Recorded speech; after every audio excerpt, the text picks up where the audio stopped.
Hey there, if you can, go ahead and grab a pencil and a glass of water, because we're about to dive into a really cool illusion that you've probably seen 100 times. So check this out. You take a perfectly straight pencil, you put it in a glass of water, and it looks like it's snapped in two right where it hits the water. But then you pull it out, and it's totally fine. So what is going on here? Well, it's definitely not magic, and I promise you, the pencil isn't actually bending. It's all thanks to a fundamental property of physics, a little trick of the light called refraction. And today, we're going to figure out exactly how it works. Okay, so to get why this happens, we have to start with something that sounds simple, but is actually a little more complicated than you'd think. And that is the speed of light. We've all heard this number, right? Light zips along at an unbelievable 300,000 kilometers per second. It's the absolute speed limit of the universe. But, and this is the key thing to remember, that's only at speed in a perfect vacuum, like the vast emptiness of outer space. The second that light has to travel through anything else, even something clear like air or water or glass, it's got to navigate through a whole bunch of atoms.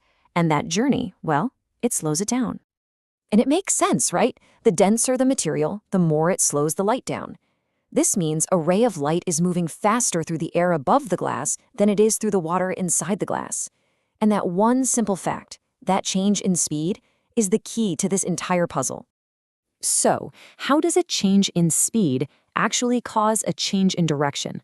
To wrap our heads around this, we're going to use this absolutely brilliant and simple analogy. Just picture a car driving off a smooth road and into a big patch of thick mud. Right, so that's the big question, isn't it? I mean, it's one thing for something to slow down, but it's another thing for it to totally change its path. Why would slowing down cause this sudden bend? Well, the car analogy makes it all crystal clear. Okay, picture this. The car isn't driving straight into the mud, it's approaching at an angle. So the front right wheel hits the mud first. Wham! It instantly slows way down. But the front left wheel, it's still on that nice, smooth pavement, moving fast. So for just a moment, one side of the car is going fast and the other side is going slow. What's gotta happen? The whole car is forced to pivot to turn right into the mud. And believe it or not, a wave of light does the exact same thing. When it hits the water at an angle, the part of the wave that enters first slows down, but the rest of it is still cruising along in the air. This difference in speed forces the entire light ray to pivot and change direction.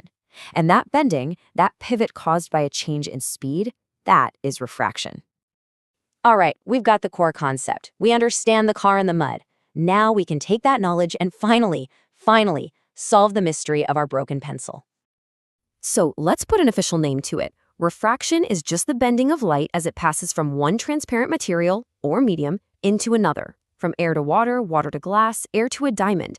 Anytime light crosses one of these boundaries and changes speed, it's going to refract. Now, to make sense of all this bending, physicists came up with a handy little reference point. It's called the normal. It's just an imaginary line that we draw at a perfect 90-degree angle from the surface. It just helps us see exactly which way the light is bending. And the rule is actually pretty simple.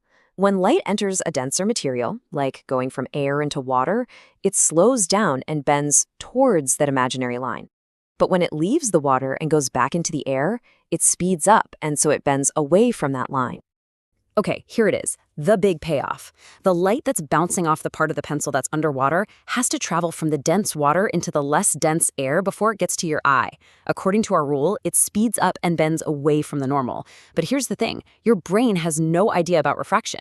It just assumes that light always travels in a perfectly straight line, so it traces that bent ray backward to a spot where the pencil isn't actually located. You're seeing a virtual image. And just like that, the mystery's solved. But, this is so much more than just a cool party trick. Refraction is honestly one of the most important ideas in all of optics. It shapes everything from the way we see the world to how we explore the deepest corners of the universe. So yeah, bending light can absolutely trick our eyes in a simple glass of water. But it turns out, harnessing that exact same principle is also incredibly useful. It's what allows us to see far beyond our natural limits. Think about it. What is a lens? It's really just a carefully shaped piece of glass or plastic designed to refract light in a very specific way.